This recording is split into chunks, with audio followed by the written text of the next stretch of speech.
a ata da sessão anterior. Se não tiver nenhuma objeção dos eminentes pares, será considerado aprovado. Nós temos aqui 3 sustentações orais. A primeira, processo 3, folhas número 3, página 2, de Aciara, Valdir Jailton Alves Pereira, o recorrente, o Corregedor-Geral da Justiça, o recorrido.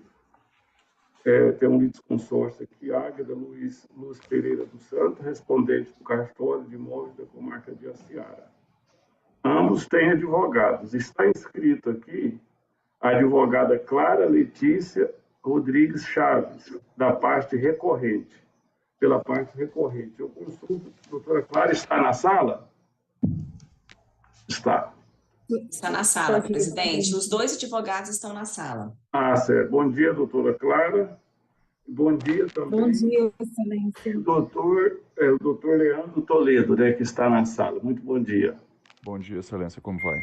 Tudo bem, doutor. O doutor Leandro vai falar pela litisconsórcio, a respondente do cartório de Aciara, de imóveis de Aciara. Então, o relatoria do desembargador Sebastião Luiz Fleury, substituindo o desembargador Fábio Cristóvão Santos Faria. Com a palavra, desembargador Sebastião Fleury. Sim, senhor presidente. Bom dia a todos. Bom, como se trata de ambas, de 2 sustentações orais, né?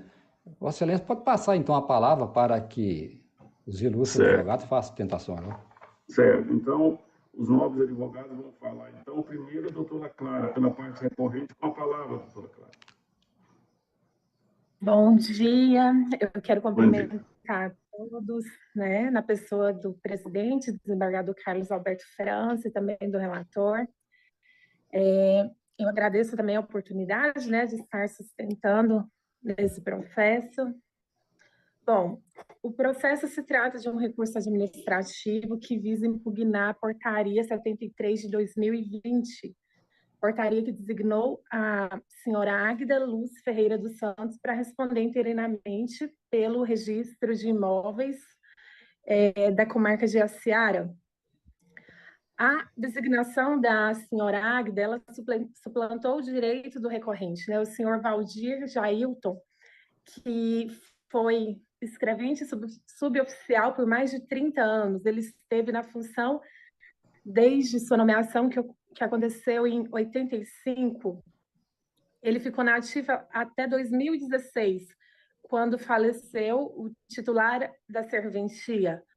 Diante do óbito do titular, o senhor Valdir Alves Pereira, ele requereu ao juiz da comarca, né, que o designasse para responder como interino, mas ele teve o seu pedido negado. O juiz da comarca alegou que havia existência de um PAD contra a serventia, o qual ele fazia parte, né?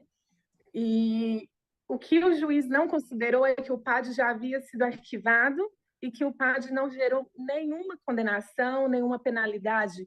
Ficou constatado no PAD, que ele utilizou para motivar a sua decisão, que todas as supostas irregularidades que tinha ali foram corrigidas durante a correição e que não havia débito, não havia taxa, nada a ser pago pela serventia, né? Estava tudo quitado perante o tribunal. E na mesma decisão que o juiz indeferiu o pedido do recorrente, ele nomeou a senhora Débora Patson. Eu peço vênia para esclarecer que a senhora Débora Patson já havia sido respondente de uma outra serventia e que ela, sim, sofreu um PAD pessoalmente, e que ela foi demitida das funções. Ela não só respondeu um PAD, como ela foi demitida, né? Sofreu penalidade máxima.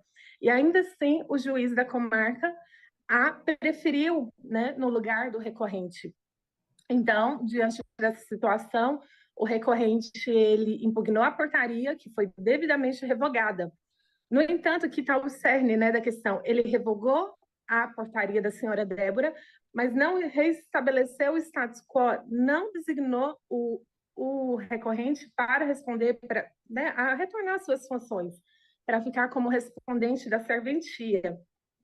E ignorando a existência ali de alguém que estava como primeiro na ordem de preferência, começa uma sucessiva nomeação, né? Várias nomeações, todas equivocadas, porque todas o tribunal não ratificou ali a portaria, nomeou-se o senhor Bruno Henrique, a senhora Eliene, e até chegar à nomeação da atual respondente, a senhora Águida. Bom, excelências, o que eu queria destacar é que o recorrente, ele é o primeiro na ordem de preferência. Por quê? Porque o artigo 3º da Resolução 80, no parágrafo 2º, ele diz que não se deferirá a interinidade a quem não seja preposto do serviço notarial ou de registro na data da vacância, preferindo-se os prepostos da mesma unidade ao de outra. O recorrente estava na respondência ali, né, no momento da vacância, ele exercia a sua função na data, ele é da mesma unidade. Ele é o mais antigo, ele ficou por 30 anos na serventia. E também a mesma resolução, ela diz no artigo 3º, fica preservada a situação dos atuais responsáveis pelas unidades declaradas vagas até a assunção da respectiva unidade pelo novo delegado aprovado em concurso público. Era um direito do recorrente ficar, né, na unidade até vir um novo delegatário, alguém aprovado em concurso público. O que acontece é que simplesmente o juiz da comarca, lá em 2016, ele ignorou a existência do recorrente, né? Por isso, hoje, atacamos a portaria da senhora Águida Luz. Como é uma situação que perdura desde 2016, em 2018 veio o provimento 77, né, que diz que que fica vedada, na verdade, fica vedada a designação de substituto interino que tenha parentesco com o antigo delegatário até o 3º grau. Embora seja o caso, né, o recorrente ele é filho do antigo delegatário, porém não se deve aplicar aqui, porque estamos numa situação anterior, de 2016. O provimento ele veio apenas em 2018. E também não estamos diante de uma situação de nepotismo, que é o que visa o provimento, para não deixar acontecer, né? Não é uma situação de nepotismo, estamos diante de alguém que é legítimo sucessor, que deveria ter continuado na sua função. Então, não é razoável se aplicar, né? Porque estaria suprimindo um direito do recorrente.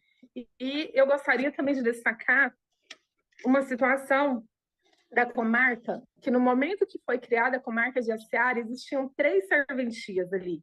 E o pai do recorrente, o antigo delegatário, era delegado apenas do 2º ofício de notas.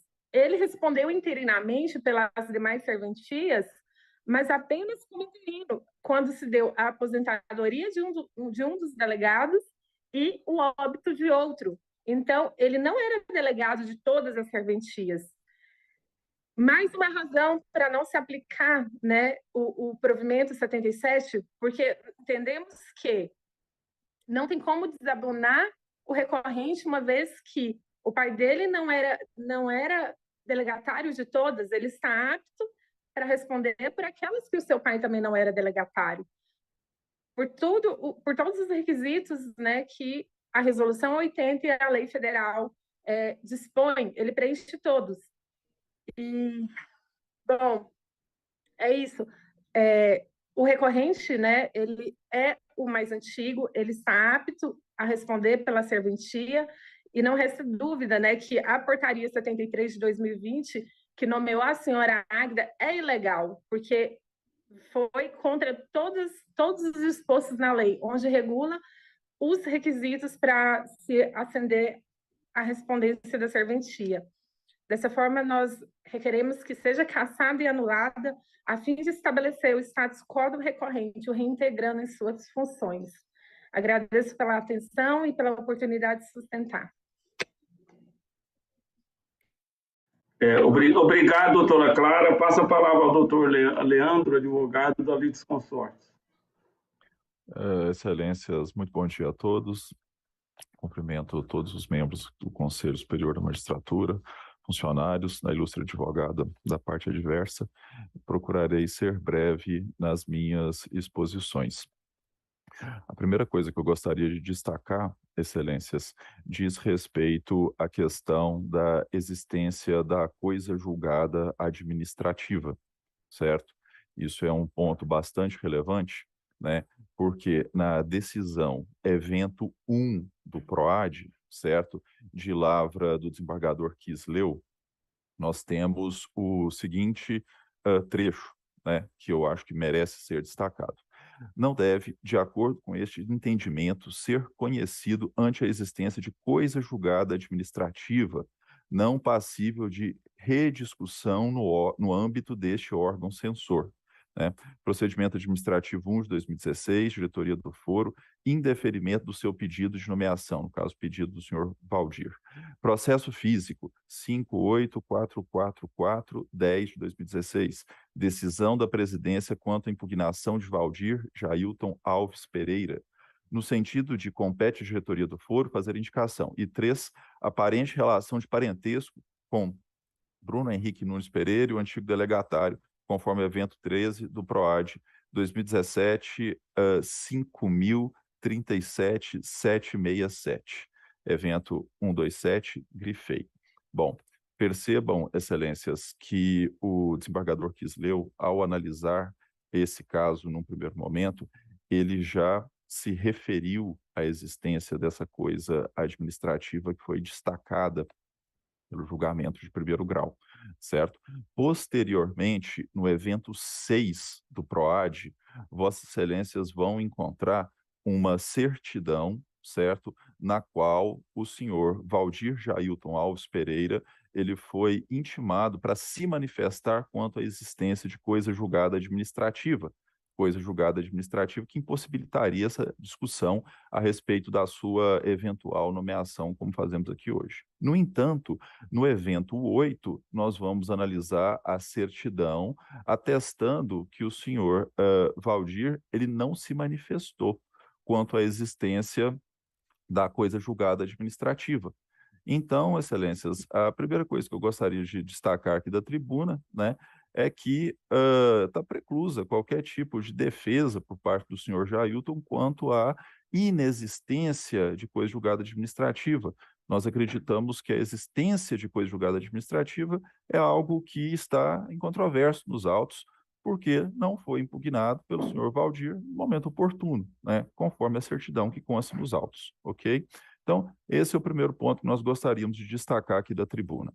O segundo ponto que nós gostaríamos de destacar da tribuna, Excelências, é a questão que eu acho que já é do conhecimento de todos, né, que é a questão da relação, né, de parentesco entre o senhor Valdir, o recorrente, e o antigo delegatário das serventias, que era o senhor pai dele, certo? Então, Excelências, nós entendemos que há uma vedação bastante clara, né, que decorre não apenas do provimento 77, mas também da própria Constituição e da própria Lei de Registros Públicos, que impossibilita, né, que seja feito esse tipo de nomeação, né? Nós entendemos, Excelências, que o provimento 77, ele vem simplesmente tornar as coisas mais claras, coisas que vêm desde a Constituição de 88, que estabelece que as serventias, elas passariam a ser regidas por concurso público, né, que ser ocupadas por concurso público, né? Então, Excelências, nós entendemos que o provimento 77 ele vem, né, simplesmente reforçar um estado de coisas que decorre desde a Constituição de 88, né? E mesmo que assim não fosse, Excelências, não há direito adquirido da parte do senhor Valdir em ser nomeado, né, porque ele não o foi em 2016 por causa de um estado de coisas, né, e posteriormente essa nomeação se tornou absolutamente inviável. Então, Excelências, tem que sim ser aplicado o artigo 2º do provimento 77, né, que vem nos dizer que, declarada a vacância da serventia extrajudicial, né, será designado a designação do substituto para responder interinamente pelo expediente não poderá recair sobre cônjuge, companheiro ou parente em linha reta, né? No caso, é um filho, né, parente em linha reta de primeiro grau. Então, é absolutamente inviável, né? E invocamos ainda a aplicação do artigo 5º, né, do provimento 77, que nos diz que, não havendo substituto que atenda os requisitos do artigo 2º e 3º, a Corregedoria de Justiça designará interinamente como responsável pelo expediente delegatário em exercício do mesmo município, que não havia, né, ou município contíguo, que é o caso. Então, excelências, nós acreditamos que a decisão do desembargador Quisleu foi muito precisa, né, ao indeferir a pretensão do senhor Valdir, e gostaríamos de reforçar, né, aqui da tribuna os argumentos que ele já apresentou e aquilo que nós colocamos aqui também, e eu acho desnecessário me alongar mais. Eu agradeço, excelências. Muito obrigado, doutor Leandro. Volta a palavra o eminente relator, desembargador Sebastião Fleury. Sim, senhor presidente, muito obrigado. A questão já está bem esclarecida aí. É um recurso administrativo, né, por parte do Valdir, né, em face de não ter sido nomeado interino lá no cartório lá de Aciara, né. Aqui é o seguinte, aqui de acordo com os PROADs, são 2 PROADs, então os PROADs aqui tem os números tais e tais, né. Verificou-se o que está acontecendo aqui, a disputa pela titularidade do cartório de registro de imóveis, registro de título e documentos, civil de pessoas jurídicas e civil de pessoas naturais, interdições, tutelas da comarca de Aciara, né? Quer dizer, o cartório é um só, não é isso? Com foco no artigo 5º, parágrafo 1º do provimento CNJ 77 de 2018, a Corregedoria Geral de Justiça, aqui, nossa corregedoria, ela designou, então, a senhora Águida Luz Ferreira dos Santos, né, através da portaria número 73 de 2020, né, para responder interinamente pelo cartório acima indicado, ao invés do recorrente, do Valdir, filho do então titular da citada escrivania, que é o senhor Valdir Alves Ferreira, né, ora falecido, né? E resignado, né, ele então entrou com esse recurso, então, administrativo. Bom, no presente caso, o recorrente pretende, então, revogar, né, a portaria número 73 de 2020, levantando os seguintes argumentos. Quais os argumentos foram levantados? Primeiro, a nomeação de Águida viola o seu direito de assumir a respondência, no termo do artigo 39, parágrafo 2º da Lei 8.935, de 94, por ser o substituto mais antigo. Segundo, o seu direito de responder pelo cartório extrajudicial é legítimo e advém da lei, que regulamenta o artigo 236, parágrafo 1º e 2º da Constituição Federal. Terceiro, o fato de não possuir bacharelado em direito não lhe retira o direito, conforme parágrafo 2º do artigo 15 da mesma lei mencionada. Quarto, possui mais de 30 anos de exercício das atividades notariais e registral. Por fim, ele questionou a validade do parágrafo 2º do artigo 2º do provimento 77 de 2018 do Conselho Nacional de Justiça, informando que a situação, apesar de ser filho do antigo titular da escrivania extrajudicial, não configura nepotismo. Aqui é o seguinte, como esclarecido acima, né, o Corregedor-Geral da Justiça, né, à época, né, o desembargador Quisleu, em juízo de retratação negativo, manteve a decisão, né, que ratificou a decisão que indicou Águida para responder pelo cartório, né, e remeteu os autos, então, ao órgão especial, a este órgão especial, para apreciação do mencionado recurso administrativo. Então, esta é a questão posta, né? Como foi dito, né, o desembargador Quisleu, à época, né, ele negou o direito aí do Valdir de continuar como respondente interino, né, do cartório de Aciara por ser filho do antigo titular, já falecido, né? Então, como diz, resignado, né, ele interpôs o presente recurso. O que ele está querendo? A revogação da portaria número 73 de 2020, que nomeou Águida Luz Pereira para responder Ferreira, né, dos Santos, para responder interinamente em seu lugar pelo cartório extrajudicial de Iaciara. Muito bem.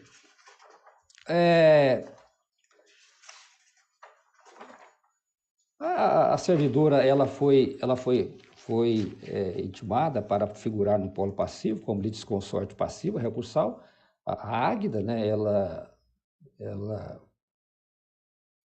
apresentou, então, uma manifestação no processo, né, e ela pugnou pelo não conhecimento do recurso, né, e no mérito pelo seu desprovimento.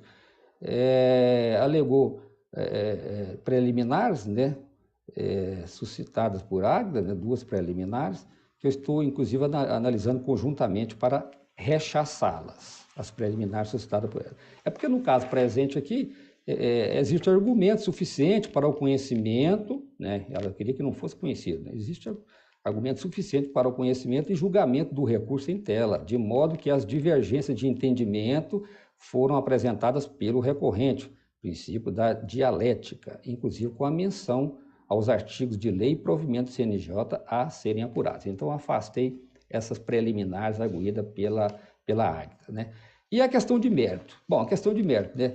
De pronto, saliento que a questão posta em discussão já se encontra amplamente sedimentada na jurisprudência dominante desta Corte, dada a necessidade de se respeitar a regra estipulada pelo parágrafo 2º do artigo 2º do provimento 77 de 2018 do CNJ,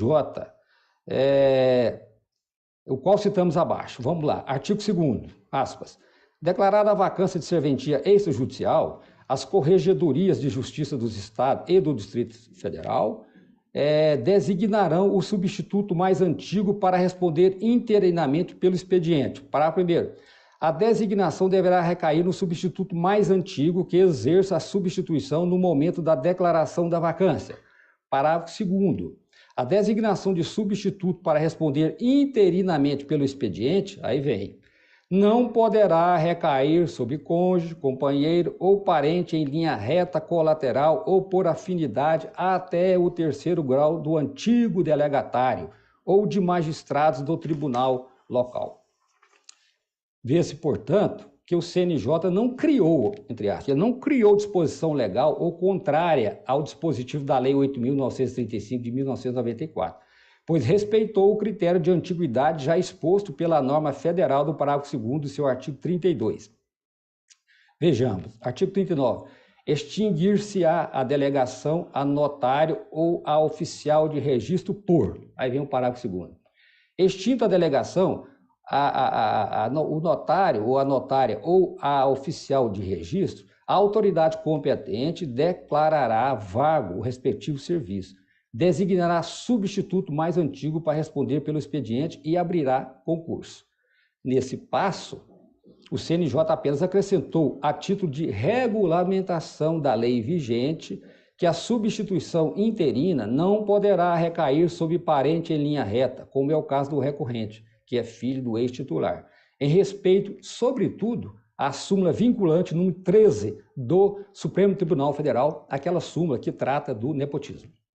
Assim, não havendo dúvida quanto à impossibilidade de se designar como substituto interino ex-parente do titular falecido, especialmente em cartório extrajudicial, cito o entendimento majoritário desse Tribunal de Justiça. E aqui eu cito aqui julgados exatamente nesse sentido do desembargador Zacarias e também do desembargador Itamar. Também nessa mesmo sentido aqui, os mandados de segurança também, nesse mesmo sentido, o desembargador Marcos da Costa Ferreira, mandado de segurança também do desembargador Itamar. Portanto, ainda que o recorrente possua vários anos de serviços prestados em cartórios extrajudiciais, ou seja, o mais antigo na função e tenha preenchido os requisitos para a substituição pretendida, quer dizer, que é responder interinamente pelo cargo de titular, ele estava impedido de ser nomeado pelo simples fato de ser parente em linha reta do ex-titular do cartório extrajudicial, seu genitor, de acordo com a normativa do CNJ e entendimento jurisprudencial dominante. Sendo assim, senhor presidente, eu estou conhecendo do recurso administrativo e negando-lhe provimento para manter a decisão recorrida. É como voto, senhor presidente. O microfone do senhor está cortado. O eminente relator está negando provimento ao recurso. Vou fazer aqui a colheita dos votos. Desembargador Leandro. Igual voto, senhor presidente. Eu também acompanho. Desembargador Gerson. Mesmo voto, senhor presidente, até porque irei votar um outro recurso administrativo no mesmo sentido daqui a pouco. Acompanhe o relator. Desembargador Wilson Fayad. A decisão do relator está amparada, inclusive, por precedentes nossos, né? Acompanhe. Desembargador Fernando Mesquita. Também acompanho, senhor presidente. Então, o desembargador Nicomedes, Vossa Excelência, o ato foi do desembargador Quisleu, o desembargador Nicomedes, mas Vossa Excelência assumiu. Mas o ato foi do Quisleu, mas é da corregedoria, né? Isso. Então, eu acho que eu estou impedido. Embora essa matéria, eu não sei por que continua sendo apreciada. Isso é pacífico, né? Não tem o que fazer mais, né? Exatamente. A questão do nepotismo já foi fulminada pelo CNJ, né? Não tem outro caminho, né? Então, por unanimidade de votos, nos termos do voto do eminente relator, recurso desprovido. Eu agradeço à doutora Clara e ao doutor Leandro. Muito obrigado. Obrigado, excelências. Ótimo trabalho. Até mais. Obrigado. Outra sustentação oral, segunda, página 1, processo 1, adiado. Deixa eu verificar aqui. Presidente. Ou seja, tem um problema. A doutora Sabrina está com um probleminha. O processo que está adiado, o advogado escreveu para sustentação, mas no link estava às 13h30, ou seja, o servidor, ao encaminhar o link, só copiou e colou. Por isso, ele não entrou na sessão. Tentei falar por telefone, mas não consegui. Então, o caminho é outro adiamento, né, colegas? Porque senão o advogado foi informado e recebeu um link para as 13h30 e infelizmente, foi um equívoco do servidor, isso acontece, mas sem maiores consequências, não tem nada de urgência, né, desembargador Leandro? Então, fica adiado, viu, desembargador Leandro? Qual que é, senhor presidente? Está adiado aí? É o número 1 da pauta adiada. Recurso administrativo de Aurilândia, Antônio Teixeira. Presidente, Oi? o som do senhor que está saindo ruim. Então, é o seguinte, melhorou, Sabrina? Sim, está ótimo agora. Aí é o seguinte, então, considerando que o advogado recebeu o link para o horário errado, às 13h30, eu acho que o bom senso, né, e para evitar alegação de vício, de julgamento, orienta no sentido de que nós permaneçamos adiados para a próxima sessão, né, desembargador Leandro? Que é o relator. Com certeza, senhor presidente, para não causar nenhuma nulidade, né? Com certeza. Isso. Então, continua adiado, então, o número 1 da pauta adiada por esse motivo. Presidente, o desembargador Zacarias está entrando na sessão. Seja bem-vindo, desembargador Zacarias. Bom dia.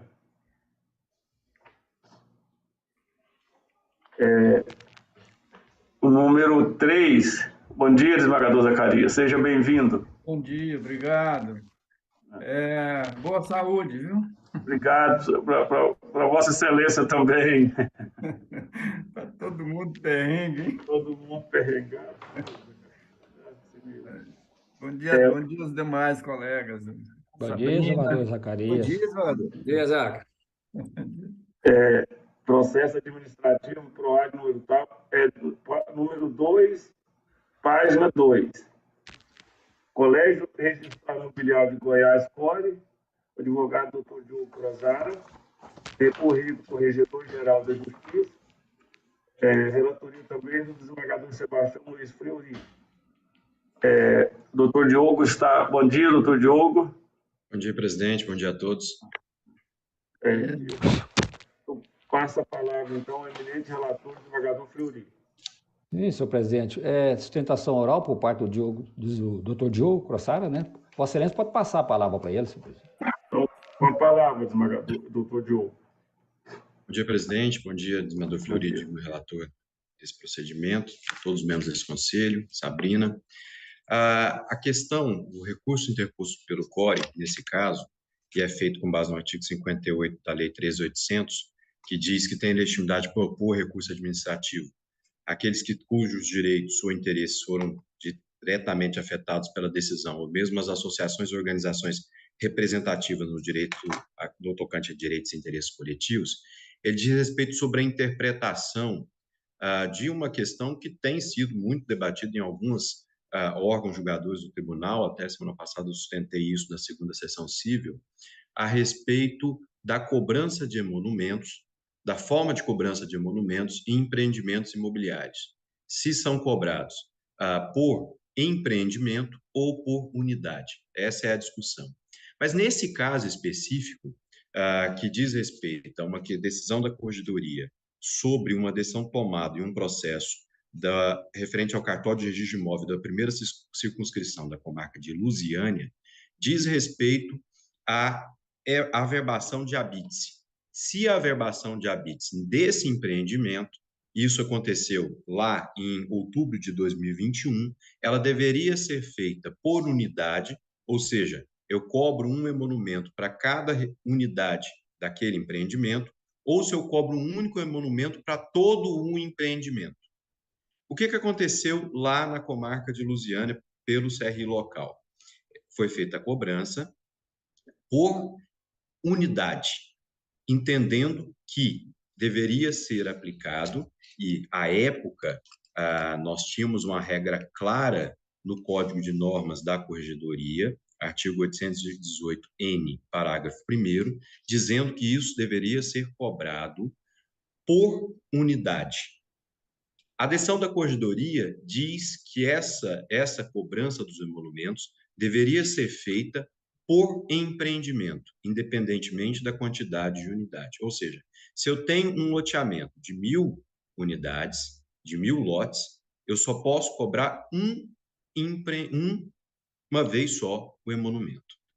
No nosso entender, no entender da recorrente, esse entendimento da Corregedoria, ele está equivocado.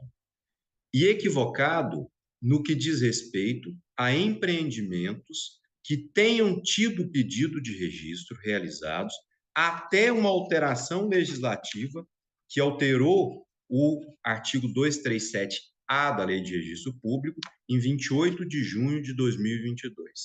E aí, para rememorar, Vossas Excelências, sei que todos conhecem o texto legal, mas me permitam a leitura do antigo dispositivo do 237-A, vigente na época do pedido de registro aqui desse empreendimento, ou seja, em 2021, e aquilo que foi alterado em junho de 22. A redação antiga do 237-A, que já tinha sido alterado em 2009, ele previa o seguinte: após o registro de parcelamento do solo ou da incorporação, até a emissão da carta de habite-se, as reverbações e registros relativos à pessoa do incorporador referente a direitos e garantias reais que envolvam o empreendimento serão realizados na matrícula de origem. Parágrafo 1º.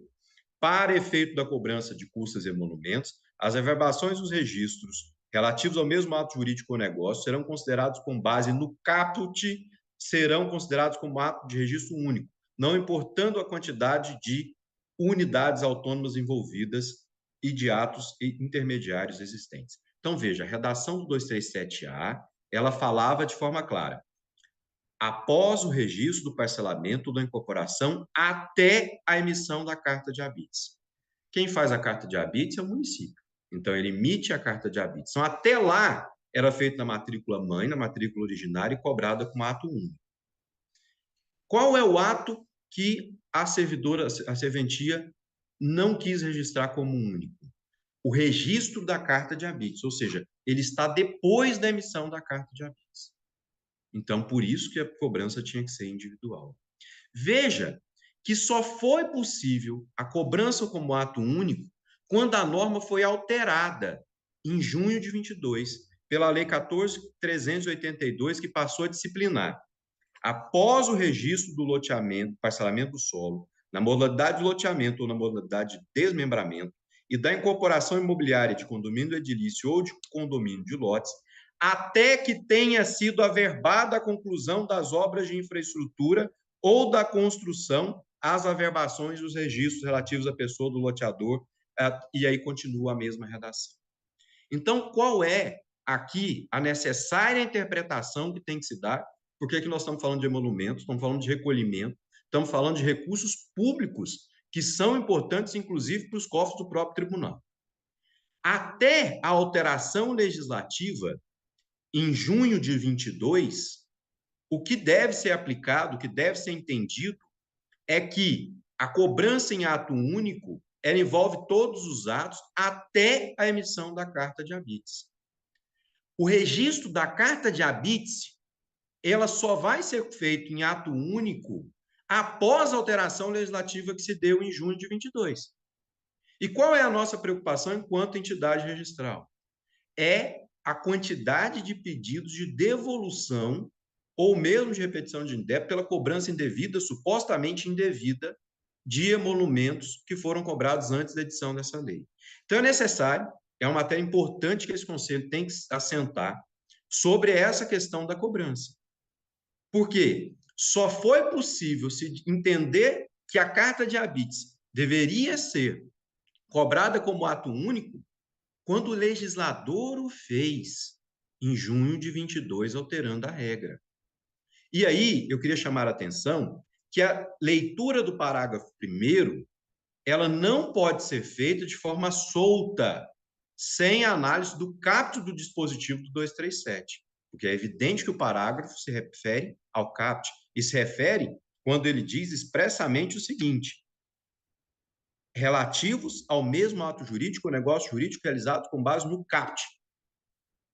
Nem precisaria desse caput aqui, porque se é um parágrafo, obviamente ele diz respeito àquele caput daquele dispositivo. Mas não se pode querer entender, como fez a decisão da Corregedoria nesse caso, que antes da alteração legislativa em junho de 22, se poderia estender a interpretação do 237-A para abarcar a cobrança dos emolumentos em ato único até o registro da carta de habite-se, que, repito, é posterior à emissão da carta de habite-se, que é um ato do poder público municipal. Veja que, na época, vigia a Lei Estadual 14.376, que é o regimento de custas do tribunal, que fala que são atos cobrados, 77, inciso 2, de incorporação imobiliária ou instituição ou especificação de condomínio. A, pelo processamento de todos os seus atos, os emolumentos do item 76, por incorporação imobiliária ou instituição de condomínio, ficando vedada, nesse caso, a cobrança de emolumentos por unidade autônoma. É isso que o corregedor disse aqui. Só que ele está dizendo, repito, de incorporação imobiliária.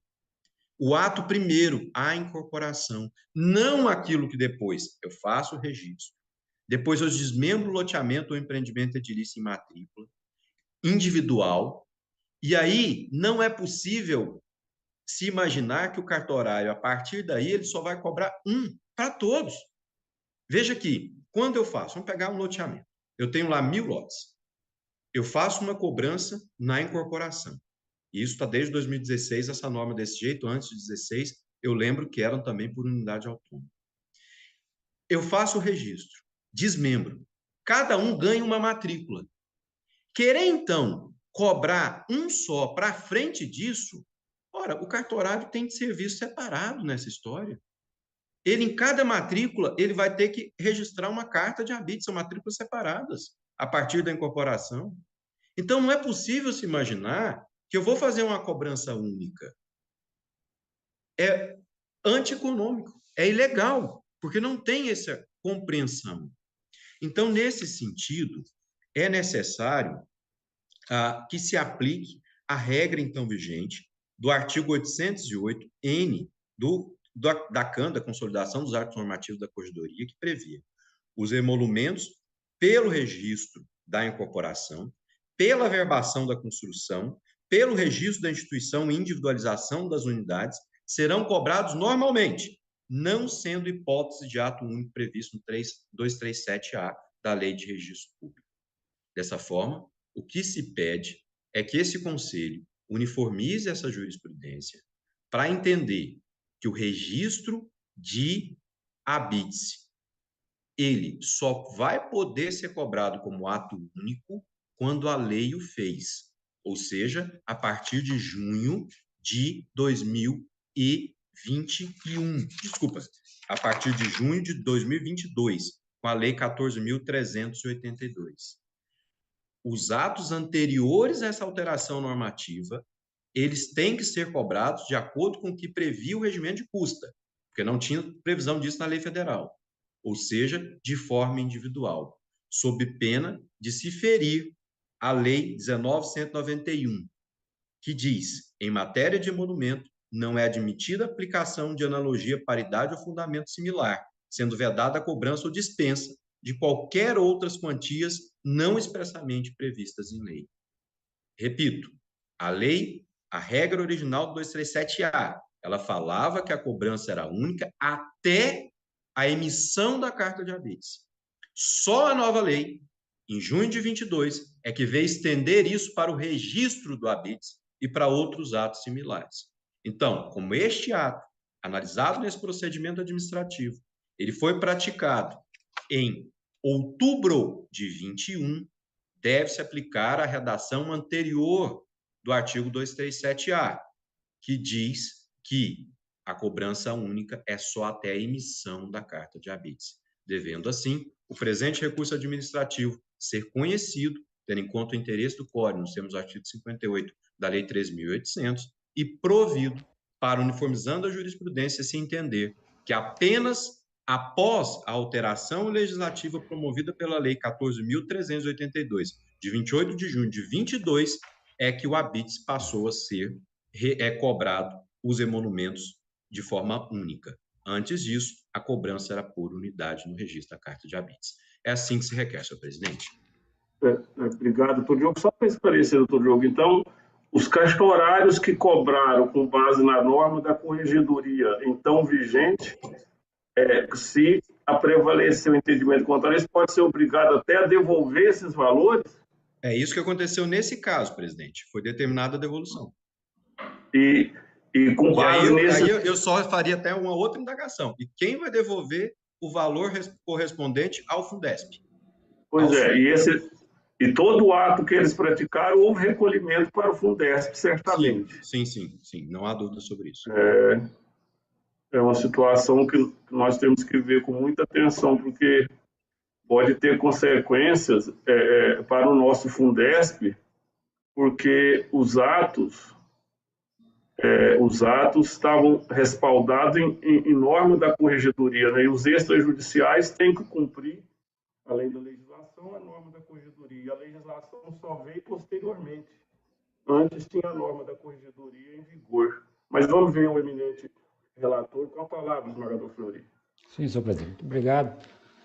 Bem, vamos lá. Aqui o que é? Um recurso administrativo, né? Esse recurso foi interposto pelo Colégio Registral Imobiliário de Goiás, né? Contra a decisão proferida pelo eminente Corregedor-Geral de Justiça, né, o desembargador Nicomedes Borges, né, que ele julgou procedente a reclamação formulada pela empresa DRL Construções e Incorporações Limitada contra a cobrança excessiva de emolumentos. Não é isso?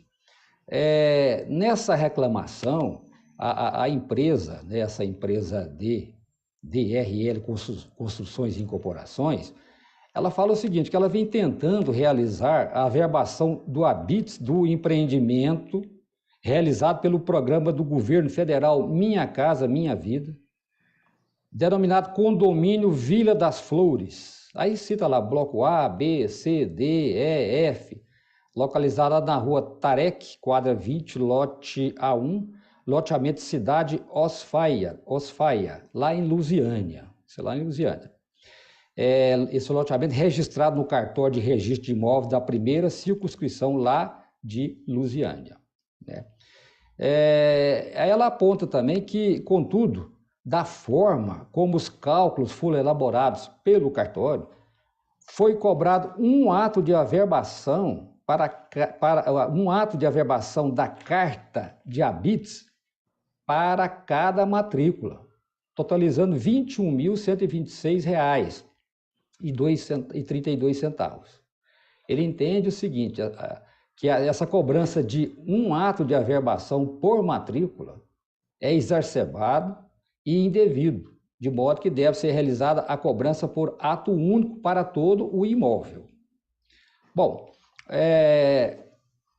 as informações prestadas pela assessoria da Corregedoria manifestou pela procedência da reclamação. Conforme parecer do segundo juiz auxiliar da Corregedoria, Dr. Ricardo Silveira Dourado, no mesmo sentido, aspas, para que seja determinado a interina que observe quanto à forma de cobrança das averbações de construção, quer dizer, a carta de habites, o disposto no artigo 237-A, parágrafo 1º da Lei 6.015 de 73, considerando-as como ato de registro único, não importando a quantidade de unidades autônomas envolvidas ou de atos intermediários existentes. Aí veio a decisão do ilustre Corregedor-Geral de Justiça, que julgou, então, procedente o pleito inicial, acatando assim o parecer do referido juiz auxiliar da Corregedoria. Em razão disso, esse Colégio Registral Imobiliário de Goiás recorreu da decisão, propugnando pela reconsideração dessa decisão e também atribuição de efeito suspensivo ao recurso. Pois bem, o recorrente entende que é viável a cobrança dos emolumentos por unidade autônoma, afirmando que não se aplica o disposto no artigo 237-A da Lei 6.015 de 73, pois referida legislação incide apenas até o registro do habites, sendo a averbação ato posterior. É o que foi dito aí com muita ênfase pelo Dr. Diogo, né? Bom, sobre o assunto, a Lei Estadual 14.376 de 2002, que dispõe sobre o registro de custas e emolumento da Justiça do Estado de Goiás, prevê no item 77 da tabela 14, que é os atos dos oficiais de registro de imóvel, o seguinte, aí vem lá assim, artigo 77, registro, 2, de incorporação imobiliária, instituição ou especificação de condomínio, a, pelo processamento de todos os seus atos, os emolumentos do item 76, por incorporação imobiliária ou instituição de condomínio, ficando vedada, neste caso, a cobrança de emolumentos por unidade autônoma. Fecha aspas. Sendo assim, em que pese a regra contida no artigo 237-A da Lei 6.015 de 73, abarcar que o registro da incorporação imobiliária deverá ser cobrado como ato único, apenas até a emissão da carta de habite, a legislação estadual veda a cobrança de emolumentos por unidade autônoma pelo processamento de todos os atos da incorporação imobiliária, o que inclui a averbação do habite-se. A matéria já foi pacificada perante o Conselho Nacional de Justiça e pelo Superior Tribunal de Justiça, no sentido de que, nos termos do artigo 237-A da Lei 6.015 de 73, os emolumentos relativos à incorporação imobiliária devem ser cobrados como se ato único fossem. E aqui eu cito julgados aqui exatamente nesse sentido aqui do CNJ, o relator, o conselheiro André Godinho, né, e também cito também julgados do STJ, né, do ministro Marco Aurélio Belize, tudo nesse sentido. Sendo assim, no meu modo de entender, a decisão que julgou procedente a reclamação veiculada nestes autos não merece reforma. Sendo assim, senhor presidente, eu estou então conhecendo do recurso interposto e negando o provimento para manter inalterada a decisão atacada. É como voto.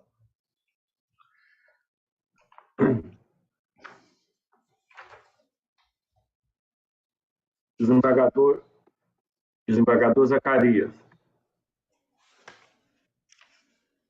Está cortado o microfone, desembargador. Desembargador Zacarias.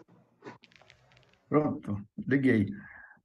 A questão é um pouco complexa e eu vou precisar de mais tempo para analisar essa matéria, presidente. Eu vou ficar com vista desse processo e peço aí ao desembargador Fleury que me mande o voto dele para analisar. Tá? Isso, eu acho que é importante, desembargador Zacarias, essa análise também de Vossa Excelência, a questão tem muitos reflexos. Desembargador Leandro. Aguarde, senhor presidente. Desembargador Gerson. Eu quero ficar com vista, eu quero estudar esse processo, senhor presidente. Pois não. Eu fico com vista conjunta com o desembargador Zacarias e peço o voto ao desembargador Sebastião Fleury. Certo. Desembargador Fayad. Aguarde, senhor presidente. Desembargador Fernando Mesquita. Também aguardo, senhor presidente. Então, fica, após o voto do relator desprovendo o recurso, os desembargadores Zacarias e Gerson pediram vista conjunto, os demais aguardam. Então, julgamento suspenso. Muito obrigado, doutor Diogo. Bom dia a todos, com licença. Bom dia. Então, pauta do dia o número 1. Desembargador Gerson Santana Cinta, o relator. Rubens Ribeiro do Nascimento, o recorrente. Desembargador Gerson, com a palavra. Pois não, senhor presidente. Senhora Fabiane Teonas Coutinho Ginane Bezerra Rezende foi designada pelo desembargador Quisleu, quando Corregedor-Geral da Justiça do Estado de Goiás, para assumir interinamente o cartório de registro de imóveis da terceira circunscrição da comarca de Goiânia, mediante a expedição de portaria pela autoridade administrativa competente. Disse o desembargador Quisleu, na oportunidade, o seguinte: no PROAD número tal, o oficial substituto mais antigo da citada escrivania, senhor Fábio Ivo Bezerra, cunhado da falecida delegatária, fora designado para a função de interino, em caráter extraordinário e precário, diante da evidente situação emergencial, até a escolha de outro respondente. Por outro lado, a senhora Fabiane Teonas Coutinho Ginane Bezerra Rezende, oficiala substituta, preenche os requisitos necessários à assunção da interinidade, uma vez que, mesmo sendo filha do senhor Fábio Ivo Bezerra, irmão de Flávio Ivo Bezerra, o qual era casado com a titular que veio a óbito. O parentesco, por afinidade, limita-se aos ascendentes, aos descendentes e aos irmãos do cônjuge ou companheiro, nos moldes descritos no artigo 1595, parágrafo 1º do Código Civil. E dessa decisão é que recorre, senhor presidente, o senhor Rubens Ribeiro do Nascimento, que também trabalhava lá na serventia. A extensão dada, a interpretação dada pelo CNJ, senhor presidente, pelo Superior Tribunal de Justiça e também pelo Supremo Tribunal Federal, é bem mais abrangente do que esta, a vida no Código Civil, no que se refere à designação de pessoas para assumirem interinidade dessas serventias extrajudiciais.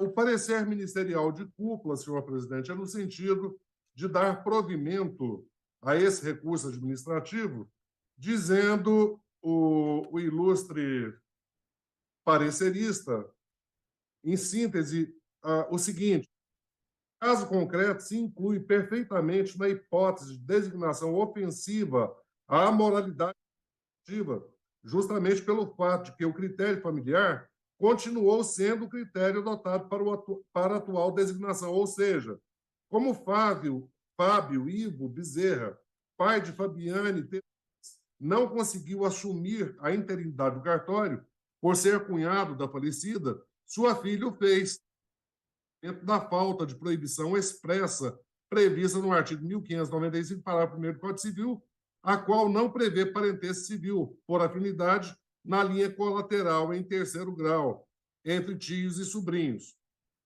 Mais adiante, embora a respondente interina tenha afirmado a ausência de parentesco e correspondente inexistência de nepotismo, por força do disposto no artigo 1595, parágrafo 1º do Código Civil, o mencionado dispositivo não se presta para regular as violações aos princípios norteadores da administração pública, tendo em vista que, consoante entendimento do Supremo Tribunal Federal, o conceito de parentesco estabelecido no Código Civil não tem o mesmo alcance para fins de obediência aos princípios da impessoalidade e de eficiência que vedam a prática de nepotismo na administração pública, diante da independência entre as esferas civil e administrativa constitucional. Então, nessas condições, senhor presidente, eu estou acatando o parecer ministerial de cúpula, dando parcial provimento ao recurso manejado por Rubens Ribeiro do Nascimento, porque não compete a esse relator a sua designação, e sim a autoridade competente, que seria a Corregedoria Geral da Justiça. Se for acolhido o meu voto, eu já peço a Vossa Excelência que oficie a Corregedoria Geral para indicação de um novo presidente. É assim que voto, senhor presidente. Presidente? Pois não. Pois não. Isso é um embargo de declaração no recurso administrativo? Não. É o próprio recurso. Porque nós julgamos aqui nesse Conselho um recurso nesse sentido, questionando exatamente essa matéria. E, na oportunidade, entendeu-se que a senhora Fabiane não era parente da falecida. O pai dela era cunhado da falecida, mas ela não. E quem que foi o relator? Foi o desembargador Luiz Claro? Pois é, eu não me lembro. Eu lembro desse julgamento, foi julgado aqui. Isso já foi julgado, o julgamento no primeiro momento foi até suspenso, porque tinha interessado que não havia sido intimado para participar, né? E essa matéria já foi julgada no órgão, aqui no Conselho. É isso mesmo, eu lembro dessa matéria, que nós julgamos esse recurso sobre o cartório do segundo de imóveis, né? Isso foi decidido à unanimidade pela manutenção da senhora Fabiane, porque ela não é parente da falecida. O pai dela era cunhado, mas ela não tinha parentesco nenhum com a falecida. Pois é, mas a extensão que se dá, não é, a esse conceito, a essa regra prevista no Código Civil é bem maior pelo Conselho Nacional de Justiça. Não, desembargador Gerson, mas o foco não é esse, não. Eu estou achando que nós estamos julgando a mesma matéria duas vezes, porque eu me lembro perfeitamente desse julgamento. Eu não sei, porque aqui o recorrente é Rubens Ribeiro do Nascimento. Eu não estava no Conselho quando do julgamento, então, desses embargos de declaração. Então, eu acho que mudou só a parte recorrente. Parece que era uma outra pessoa interessada, que estabeleceu uma disputa, né, pela respondência desse cartório, e eu não voto, porque o ato é da Corregedoria, mas eu acho que alguém devia ficar com vista para esclarecer esse detalhe, né? Isso, inclusive, Sabrina... Presidente, eu também posso fazer uma consulta em todos, porque aí eu posso certificar nos autos e juntar, inclusive, a decisão. Isso, o acordo, né? Você junta o acordo que nós julgamos aquele outro, você vai encontrar, foi no primeiro semestre, foi assim que a Corregedoria designou, eu acredito que foi no primeiro semestre desse ano, final do primeiro semestre. Eu vou consultar. Tá? Nós teríamos que ver, senhor presidente, ante o julgamento desses embargos de declaração, já consolidando a respondência à senhora Fabiane Theonas, e em razão desse recurso aqui, alguém ficando com vista, eu não sei, talvez essa questão devesse ser bem discutida no órgão especial, eu não sei. Certo, eu não sei se teve recurso daquele primeiro acordo, não sei se teve recurso, aí a Sabrina pode informar, recurso para o órgão especial. Se poderia, inclusive, Sabrina, era até a pensar esses PROAD, se ainda estiver no âmbito do Conselho, né? Então, para poder ter uma visão ampla, né? Então, eu vou ter esse voto do desembargador Gerson e do desembargador Fayad. Senhor presidente, dada essa situação, seria interessante, só uma sugestão, o desembargador Gerson aguardar a certidão para trazer na próxima sessão? Aí é o seguinte, como o desembargador Gerson já expôs o voto dele, talvez, assim, o caminho mais adequado, é claro que se ele quiser, ótimo, tá, resolve, mas se ele entender que já expôs o voto, aí alguém poderia pedir vista para poder dar sequência natural no julgamento. Eu ouço o desembargador Gerson. Do desembargador Quisleu foi essa aí, a vida, talvez, porque eu estou sabendo agora, nesses embargos de declaração. Mas é o que eu digo, a extensão de interpretação do artigo 1595 do Código Civil pelo CNJ, pelo Supremo Tribunal Federal, no que diz respeito à afinidade, é bem mais extensa. É por essa razão que a serventia ainda continuou no mesmo núcleo familiar. E essa é a vedação, né, que quer se impor através das resoluções já havidas pelo CNJ, inclusive de tema do Supremo Tribunal Federal. Então, nessas condições, eu sugiro, senhor presidente, que algum eminente par fique com vista desse processo. Eu fico com vista, senhor presidente. Certo. O desembargador faz... Senhor presidente, pois não, essa certidão ou apensamento para facilitar a análise. Certo, exatamente, desembargador Fayad. Então, o desembargador Fayad pede vista. Todos aguardam, né, colegas? Vamos aguardar. Aguardar, né? Certo. O desembargador Fayad pede vista, os demais aguardam. Muito obrigado, está suspenso o julgamento do recurso. Número 4. Itaperaí, Martoni Benedito da Silva é o recorrente. Corregedor-geral da Justiça recorrido, o desembargador Sebastião Fleury é o relator. Com a palavra, o eminente relator. Sim, senhor presidente. Aqui é um recurso administrativo, ele foi interposto lá por um servidor, lá da comarca de Itaberaí, ele chama Martoni Benedito da Silva. Ele é depositário judiciário e também avaliador lá da comarca de Itaberaí. Ele entrou com esse recurso contra essa decisão proferida pela Corregedoria-Geral de Justiça, pelo Corregedor-Geral de Justiça, o desembargador Nicomedes Borges, no seguinte termo. Qual foi a decisão, então, do desembargador Nicomedes? Foi assim, aspas, acolho o parecer precitado e revogo a decisão proferida no PROAD número tal, que aprovou a portaria 28 de 2020, da Lavra da Diretoria do Foro da Comarca de Itaberaí, diante da desnecessidade da atuação complementar do depositário público como oficial de justiça na citada comarca. E também, ele determinou ainda, o Lúcio Corregedor-Geral, ele determinou ainda que fosse excluído o servidor Martoni Benedito da Silva do rol de oficiais de justiça lá da Central de Mandados da comarca de Itaberaí. Então, o que se trata? O presente PROAD aqui, então, ele foi instaurado para verificar, então, a possibilidade de manutenção, né, do depositário público lá da comarca de Itaberaí, que é o recorrente aqui, para atuar também como oficial de justiça naquela jurisdição, né, tendo em vista a revogação da retrocitada portaria número 28 de 2020 do juízo de Itaberaí, que em 24 de 9 de 2020 assim o designou, né?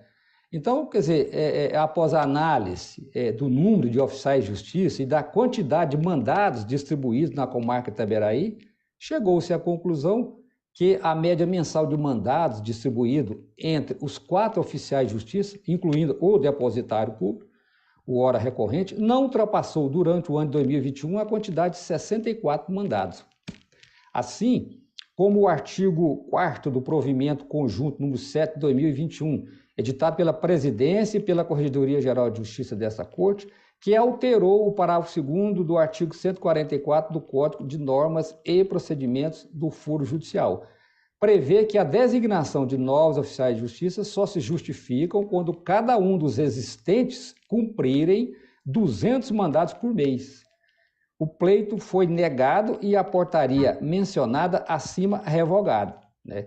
E aí, então, houve, esse recurso administrativo, né? E o recorrente levanta aqui uma série de questões que eu vou me poupar de analisar, já partir logo para o mérito, que eu já estou dizendo que a questão posta em discussão aqui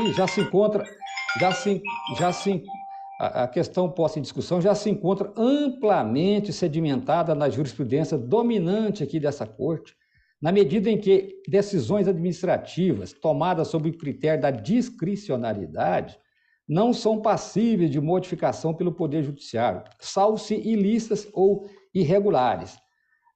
Pois bem, eu até falo aqui, os relatórios dos eventos 8 e 9 destes autos dão conta de que a comarca de Itaberaí existem 4 oficiais de justiça, incluindo o hora recorrente, e que no ano de 2021, entre os meses de janeiro a dezembro, foram distribuídos um total de 3.089 mandados, e não ultrapassou a quantidade de 64 para cada um, o que corresponde a apenas 33% do teto fixado na normativa acima citada, de até 200 mandados por mês por meirinho.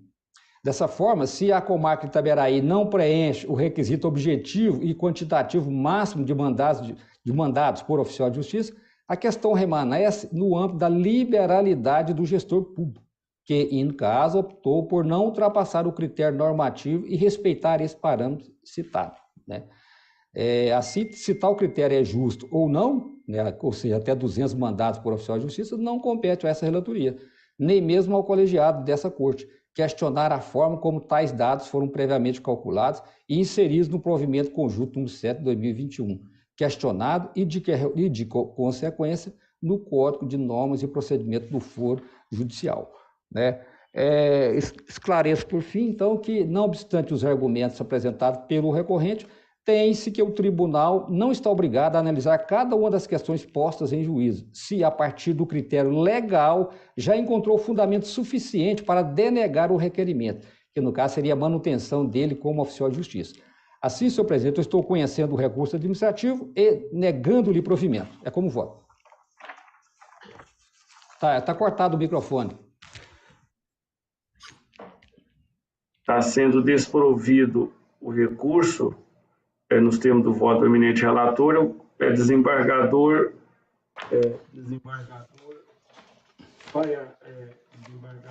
Zacarias. Acompanhe, presidente. Desembargador Leandro. Também acompanho, senhor presidente. Temos julgado aqui rotineiramente essa matéria. Acompanho o eminente relator. Eu também acompanho, desembargador Gerson. Igual voto, senhor presidente. Desembargador Fayad. Acompanho o doutor relator, senhor presidente. Desembargador Fernando Mesquita. Também acompanho, senhor presidente. Então, por unanimidade, nos termos do voto do eminente relator, recurso desprovido. Desembargador Sebastião Fleury, o rei da pauta hoje, é o número 5. Esse é um presente que o Fabinho deixou para mim aí. Vanira Sócrates de Bastos, o ato da presidência. Desembargador Fleury é o relator com a palavra, desembargador Fleury.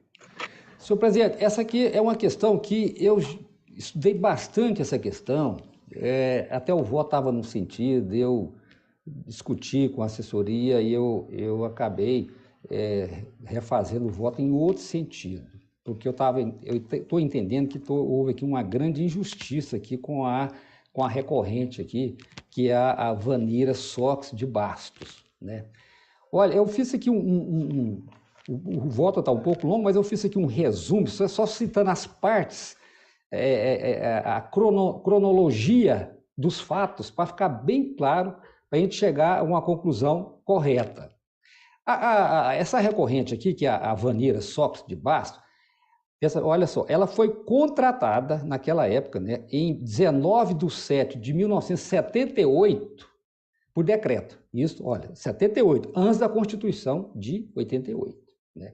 Ela foi contratada, o que era normal naquela época, ela foi contratada em julho de 1978 por decreto por esse Tribunal de Justiça para exercer as funções de datilógrafa, sendo que depois, em 1º de janeiro de 81, ela foi reclassificada para auxiliar de coordenação do foro da comarca de Goiânia, e depois, em 2 de março de 81, ela foi reclassificada de novo para auxiliar de coordenação A, sob o regime da CLT. E, por fim, em 12/5 de 88, ainda antes da Constituição, que a Constituição é de outubro, né?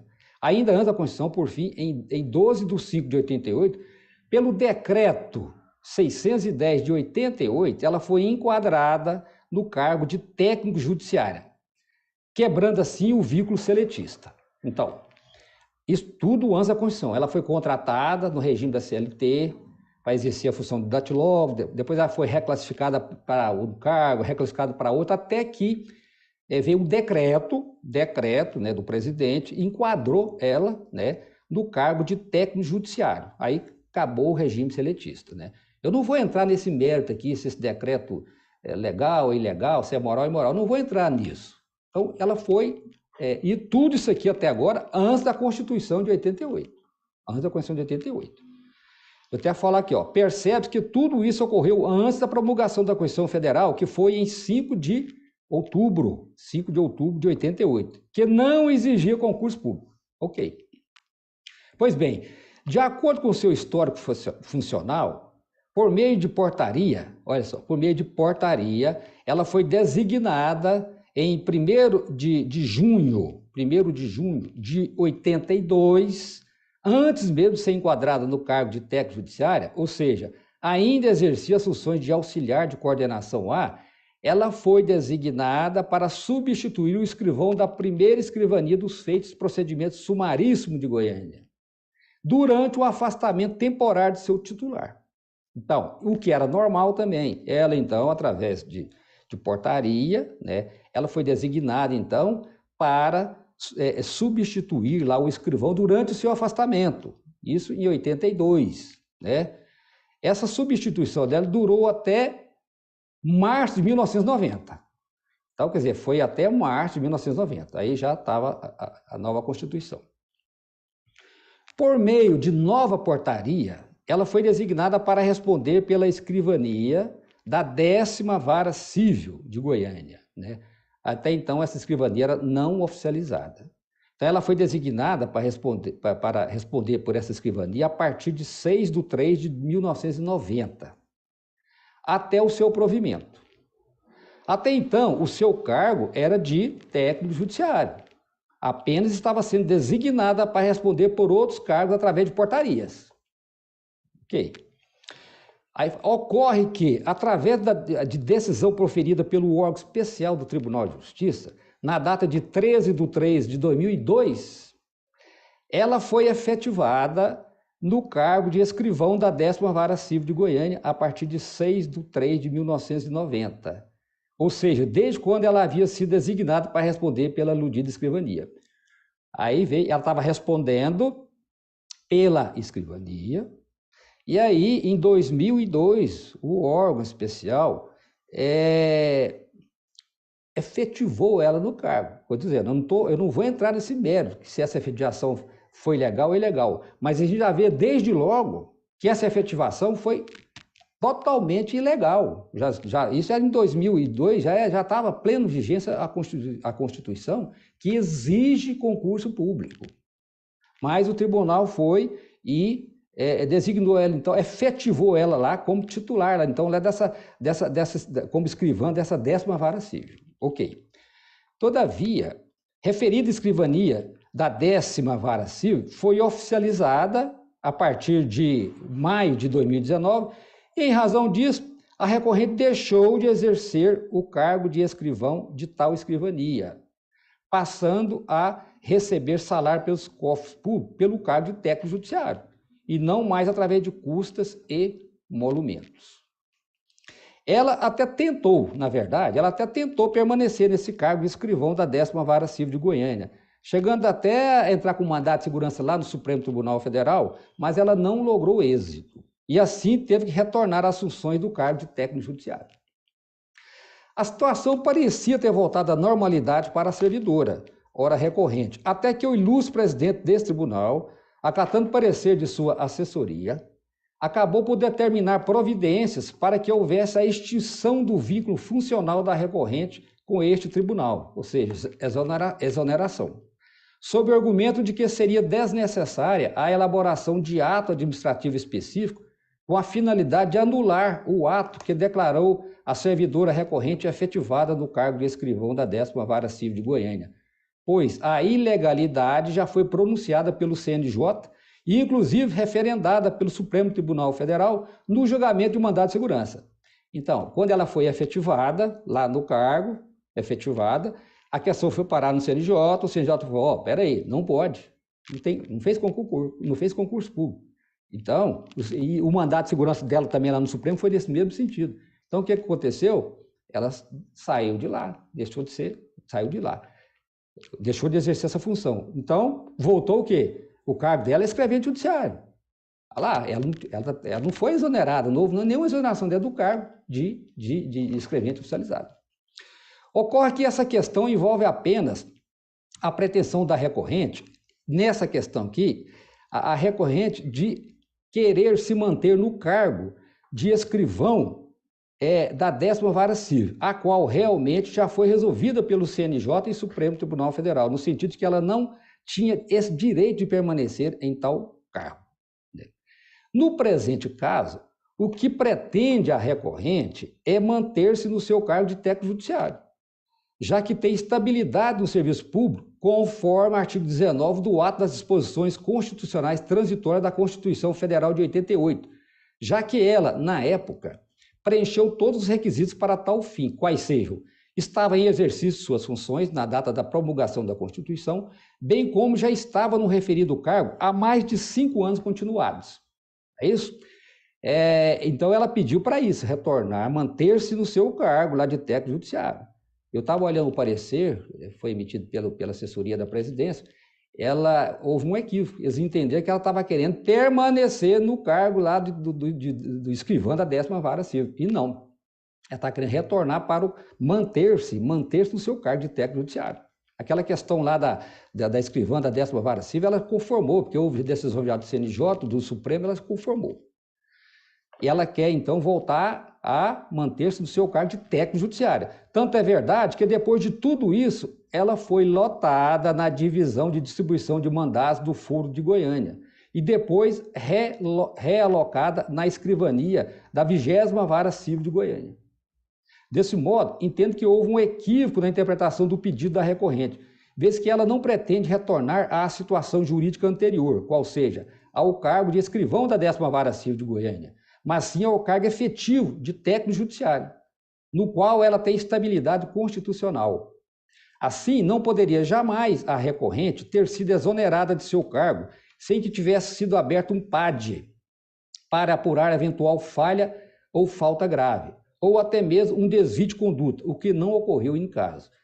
Dito tudo isso, soa como totalmente descabida a alegação contida no parecer opinativo de que a recorrente, ao aceitar a designação para responder por cargo distinto, ou seja, a escrivania lá da 10ª Vara Civil de Goiânia, perdeu o direito à sua estabilidade e que, por isso, não pode ser reconduzida ao cargo de técnico judiciário anteriormente exercido, haja vista que, sendo declarada nula a sua efetivação no cargo de escrivã da 10ª Vara Civil de Goiânia pelo CNJ, sua situação jurídica volta ao status quo ante, qual seja, titular do cargo de técnico judiciário, pois sua relação laboral com o Tribunal de Justiça de Goiás, estabelecida desde o ano de 1978, permanece intacta.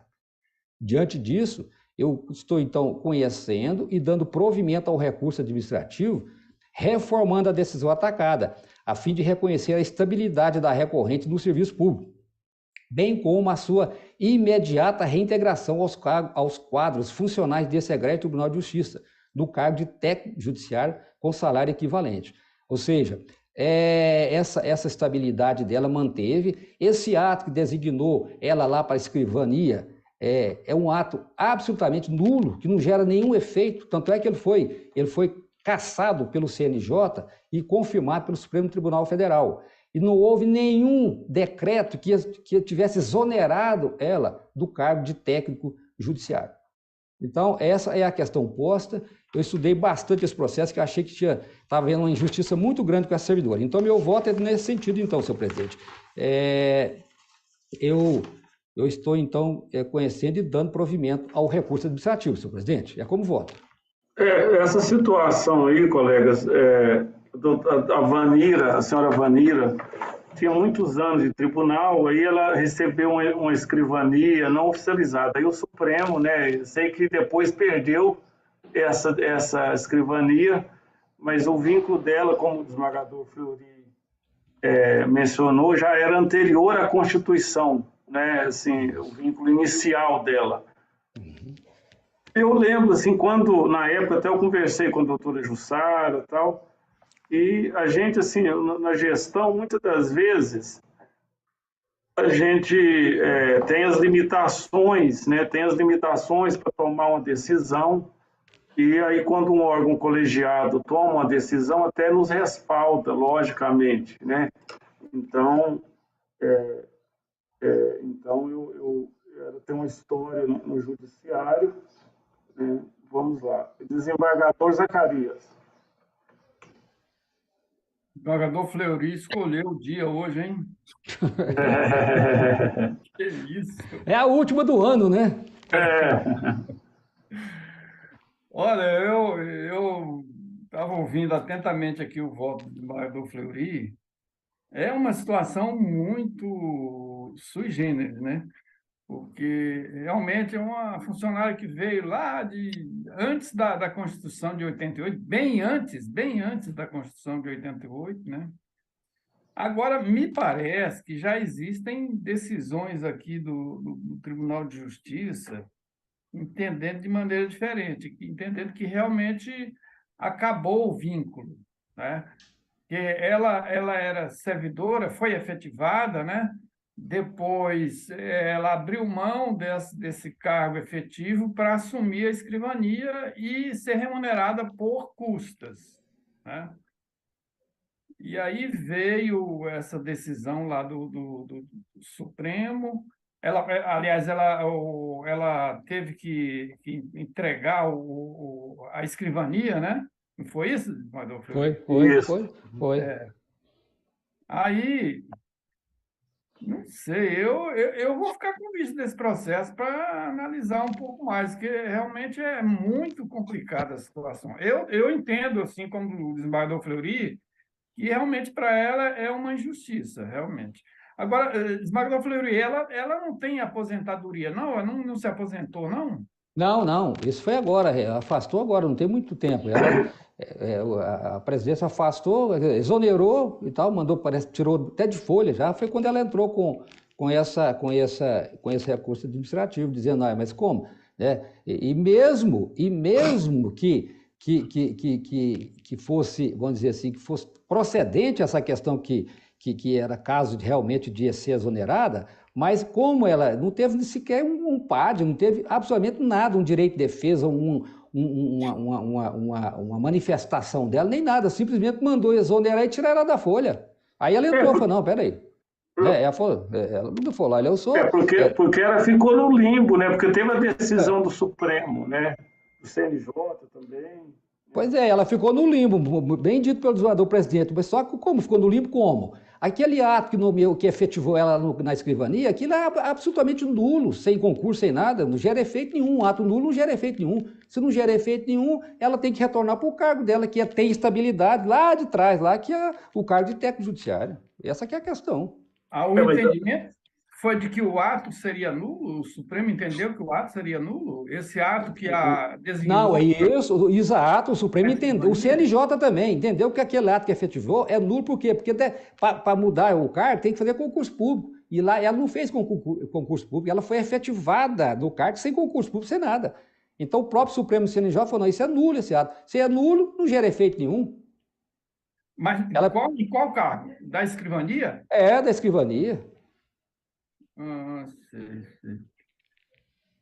Não, eu vou ficar com vista. Agora eu entendi melhor, eu não estava entendendo. Ela foi, então, exonerada do cargo de escrivã. Ela foi afastada, né? Afastada do cargo de escrivã, e aí, tanto é que depois disso ela foi relotada pelo presidente em outras sessões lá, tá? Normal, ela voltou à vida normal dela lá, como técnico judiciária. Aí agora, recentemente, falou, não, ela houve um limpo, pegou, mandou exonerar, tirar da folha, etc. Esse é que foi o problema. O desembargador França parece que está concordando com essa decisão do desembargador Fleury, não? Não, desembargador Zacarias, é o seguinte, na verdade, eu não me lembro assim, de detalhes, mas eu sei o seguinte, que o Supremo falou, olha, aquela escrivania, realmente, como o desembargador Fleury falou, foi um absurdo, passou para ela uma escrivania não oficializada que ganhava rios de dinheiro aqui em Goiânia sem concurso. Aí o Supremo falou, é nulo. Aí a discussão fica com a ida dela para aquele cargo, ela perdeu aquele vínculo anterior ou não? Essa que é a discussão. Mas aí me parece que faz sentido esse entendimento do desembargador Fleury, porque se o ato é nulo, então ela voltou a ter direito ao cargo anterior, né? O voto está nesse sentido, o voto. Não, presidente, por enquanto eu vou acompanhar o desembargador Fleury. Me parece que realmente faz sentido isso. Porque é difícil a pessoa trabalhar durante tanto tempo e, de repente, ficar sem nada, sem um cargo, sem uma aposentadoria, né? Por enquanto, eu acompanho o relator. Desembargador Leandro. Senhor presidente, demais julgadores, colegas, situação da doutora Vanira é, por demais, conhecida. Gente que eu aqui, o Fernando Mesquita, nascemos aqui dentro do tribunal, né, no judiciário, a gente conhece bem essa situação dela. E eu entendo que o voto posto pelo desembargador Fleury, ele é bastante razoável, porque ela exerceu várias funções anteriores à Constituição de 88, várias funções, vários cargos que não tinham necessidade de concurso na época, né? E, posteriormente, ela foi aproveitada num cargo já na vigência da Constituição de 88. Se ela perdeu este cargo por conta que foi reconhecida a ilegalidade dela ter assumido essa função sem concurso, nada mais razoável do que ela volte ao cargo anterior, no qual ela foi, por último, nomeada como técnica judiciária à época anterior à Constituição de 88. O único bem que eu faço no voto do desembargador Fleury é para estabelecer o marco de quando ela deve receber o salário referente a esse cargo, para não gerar um direito aí, para não gerar uma discussão, melhor falando, de pedido de indenização de salário aí por data, né, anterior. Então, dentro desse contexto aí, eu não tenho a menor dúvida em acompanhar o eminente relator, né? Eu vi as ponderações do presidente bem colocadas também, que às vezes, como gestor, a gente sente dificuldade nas decisões. E eu acho, assim, no meu ponto de vista, né, o voto do desembargador Fleury é bastante razoável. Eu só faço essa sugestão de estabelecer um prazo de quando ela deve voltar, ao voltar ao cargo de técnico, qual seria a data que ela passaria a receber esses valores referentes a esse cargo. Mas não tenho a menor dúvida em acompanhar o eminente relator. Aí, desembargador Leandro, desse ponto, o desembargador Fleury vai ver nos autos, ela recebeu o salário dela até aquela decisão nossa. Pois é, a minha preocupação é essa, né? A decisão é recente, assim, não é muito, assim, eu acho que não tem um ano, né, essa decisão. Então, aí, certamente, ela retornando, ela tem direito a receber, desde aquela decisão que a cortou, tirou da folha, para dar sequência, né, normalmente. Exatamente.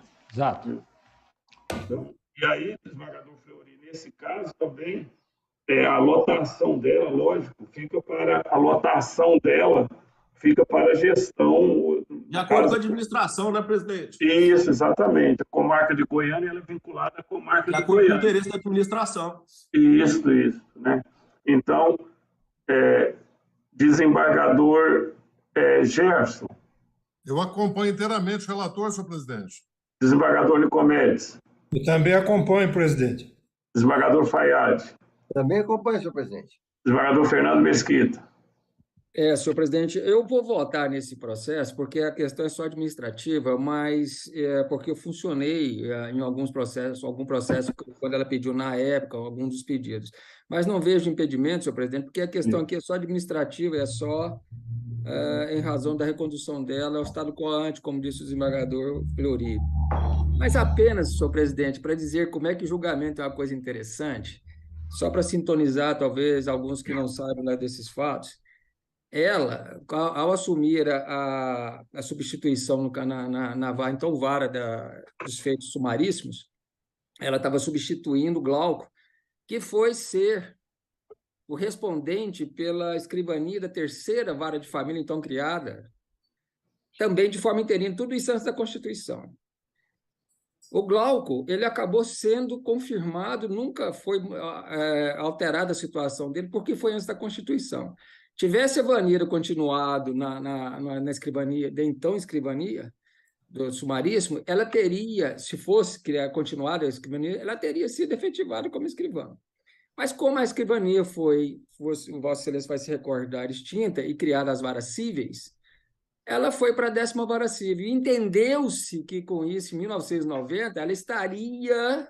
Doutor Fernando? Oi. Um porémzinho. Bem grande. O Glauco era concursado, ela não. Não. Mas o Glauco estava também na coisa ele era da mas o Glauco sabe, sim, ela não. Sim, mas eu estou dizendo que ele foi efetivado na terceira... Não, com certeza. Na certeza, escrivania de família. E ela, se ela tivesse sido mantida a escrivania dos feitos sumaríssimos, ela teria sido efetivada antes da Constituição. Sim. É isso que eu estou querendo dizer. Mas como houve a extinção da escrivania e a criação das varas cíveis, da escrivania civil, entre elas a 10ª, ela foi locada, só que foi já nos anos 90, Constituição vigente... 2002, né? Estava bem longe, né? Não, na época foi 1990. Foi em 1990 a criação da 10ª vara civil. Mas o fato é esse. Eu só estou dizendo que é interessante, direito é uma coisa complicada, porque você tem que navegar antes da Constituição e depois com seus reflexos. Mas não é essa a questão, eu só estou querendo dizer que, na verdade, eu atuei em processo naquela época, mas como aqui a questão é administrativa, senhor presidente, eu acho que não tem nenhum impedimento, se Vossa Excelência entender assim, e eu voto acompanhando também a relatoria.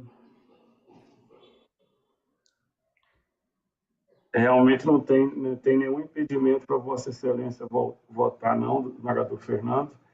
Então, por unanimidade, nos termos do voto do eminente relator, recurso provido.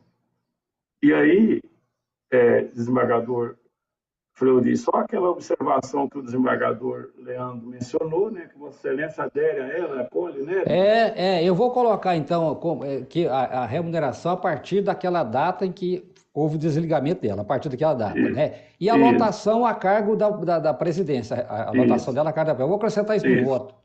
Certinho, então. Obrigado. Então, fica julgado esse também.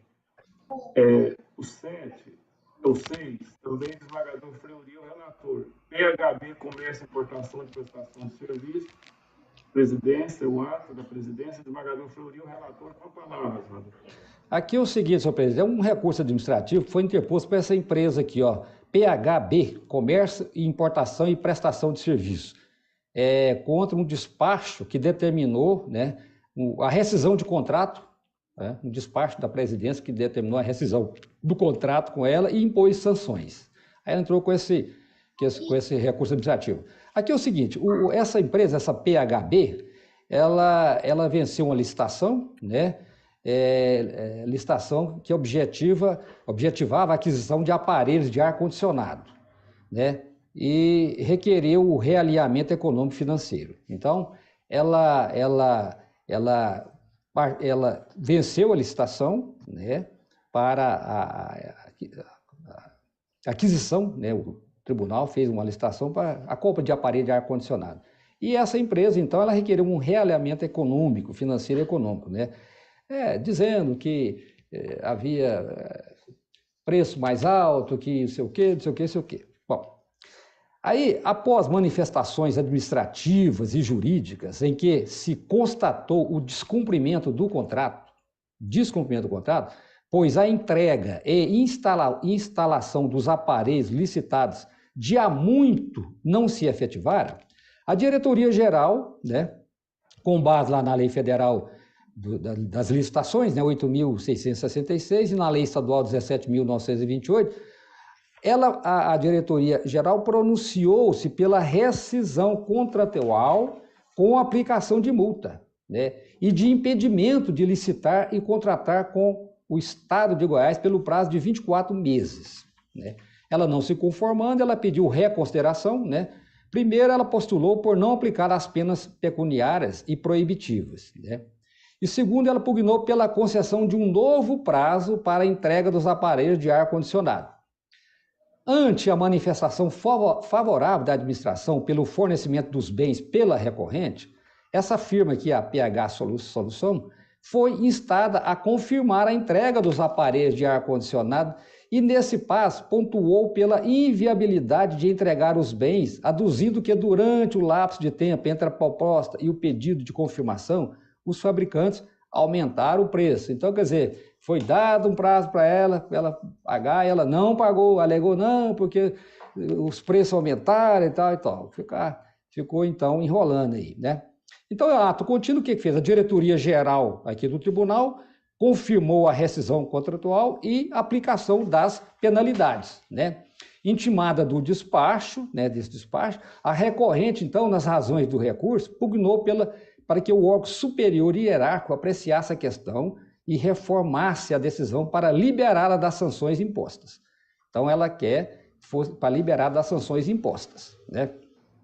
Submetida a questão ao juízo de reconsideração da presidência deste tribunal, houve a confirmação da rescisão atual e da aplicação da pena de multa, sendo que a pena de proibição de participar de licitação e contratar limitou-se ao Tribunal de Justiça do Estado de Goiás, né? Que antes, lá atrás, tinha dado a proibição de participar de licitação e contratar com o Estado de Goiás. Aí, com esse pedido de reconsideração, a presidência falou, não, tá, essa parte, então, vai ser só com relação ao Tribunal de Justiça de Goiás, né? Na sequência, então, o processo foi enviado aqui a esse conselho, né, para que fosse julgado, então, esse recurso administrativo. Pois bem, da análise aqui dos autos aqui, constata-se que a partir do contrato, a lei de licitações e a lei estadual dita, né, 17.928, a legalidade da decisão que determinou a rescisão contratual e impôs multas. Então, tanto a lei de licitações quanto essa lei estadual 17.928, elas confirmaram, né, elas têm essa base para que fosse, então, proferida a decisão nesse sentido, de rescindir o contrato e aplicar as sanções aplicadas a ela, né? Eu até ponho, ao subsumir os fatos à norma, observe que o pedido de realinhamento econômico, lá de janeiro de 2001, restou prejudicado ante o flagrante descumprimento do item 5.2 da cláusula 5 do referido termo do edital de licitação de 2019. De acordo com esse item, a empresa recorrente deveria ter entregue e instalado os aparelhos de ar-condicionado no prazo de 60 dias, contado da data de recebimento da ordem de serviço. Logo, como consta do processo que a ordem de serviço número 004 de 2020, de agosto de 2020, foi assinada pelo representante da recorrente em 17/8/2020, bem como a sua resposta à notificação de atraso, data de 20 de novembro de 2020, ou seja, mais de 90 dias após, não há dúvida da mora da empresa recorrente. Em outras palavras, significa que a empresa recorrente deveria, ao menos, ter notificado o contratante, que no caso aqui o Tribunal de Justiça, antes de seu prazo de entrega de 60 dias se esvair completamente, já que nesse interregno deveria providenciar a efetiva entrega dos equipamentos, dos aparelhos de ar-condicionado. Some-se a isso o fato de que, caso a recorrente entregasse os bens, mesmo fora do prazo, mas imediatamente após ser notificada da mora, possivelmente não sofreria a sanção da multa ora debatido. Logo, reforço, a empresa recorrente não está sendo punida apenas pelo atraso no fornecimento dos aparelhos de ar-condicionado, mas também por ter sugerido extemporânea e tardiamente o realinhamento econômico e financeiro, o que certamente atrasaria ainda mais o pacto celebrado com o órgão público. Desse modo, a rescisão contratual e a imposição de sanções são medidas adequadas porque, além de previamente estabelecido na cláusula 7ª do contrato, oriundo da licitação, tem laço na lei de licitações e também na lei estadual 17.928. Aí eu cito, né, julgados nesse sentido. Então, sendo assim, senhor presidente, Sem maiores delongas, estou, então, conhecendo, né, do recurso e estou negando o provimento ao recurso administrativo. É como voto. Os colegas compreenderam. Essa matéria é muito presente aqui, né, desembargador Gerson? O desembargador Gerson foi relator, inclusive, de alguns recentemente aqui. Estão todos de acordo, colegas? De acordo. Sim. De acordo.